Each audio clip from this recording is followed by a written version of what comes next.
Yuk, dukung UFIT TV dengan belanja di UFIT Store. www.ufitstore.com. Pahala penghafal Al-Quran. Pertama, dia didahulukan untuk menjadi imam ketika sholat jamaah. Nabi SAW bersabda yang artinya, yang paling berhak jadi imam adalah yang paling banyak hafalan Al-Qur'annya. Jika dalam hafalan Quran mereka sama, maka didahulukan yang paling paham dengan sunnah. Dan seseorang tidak boleh menjadi imam di wilayah orang lain. Hadis riwayat Ahmad dan Muslim. Kedua, orang tuanya akan diberi mahkota cahaya kelak di akhirat. Nabi SAW bersabda yang artinya, siapa yang menghafal Al-Quran, mengkajinya, dan mengamalkannya, maka Allah akan memberikan mahkota bagi kedua orang tuanya dari cahaya yang terangnya seperti matahari.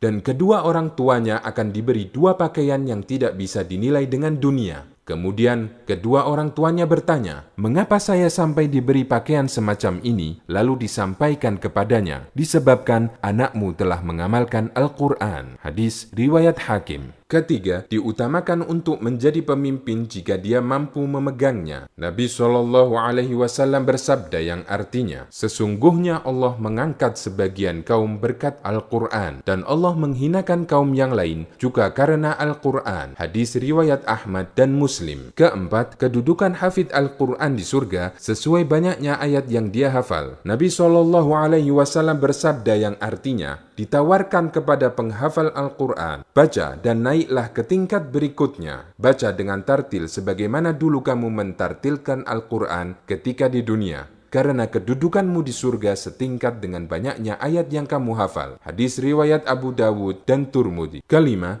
ditemani malaikat. Nabi SAW bersabda yang artinya, orang yang membaca dan menghafal Al-Quran, dia bersama para malaikat yang mulia. Sementara orang yang membaca Al-Quran, dia berusaha menghafalnya dan itu menjadi beban baginya, maka dia mendapat dua pahala. Hadis riwayat Bukhari. Keenam, di akhirat akan diberi mahkota dan pakaian kemuliaan. Nabi SAW bersabda yang artinya, Al-Quran akan datang pada hari kiamat. Lalu dia berkata, ya Allah, berikan dia perhiasan. Lalu Allah berikan seorang hafidh Al-Quran mahkota kemuliaan. Al-Quran meminta lagi, ya Allah, tambahkanlah untuknya. Lalu dia diberi pakaian perhiasan kemuliaan. Kemudian dia minta lagi, ya Allah, ridhoi dia. Allah pun meridhoinya. Lalu dikatakan kepada hafidh Al-Quran, bacalah dan naiklah, akan ditambahkan untukmu pahala dari setiap ayat yang kamu baca. Hadis riwayat Turmudi.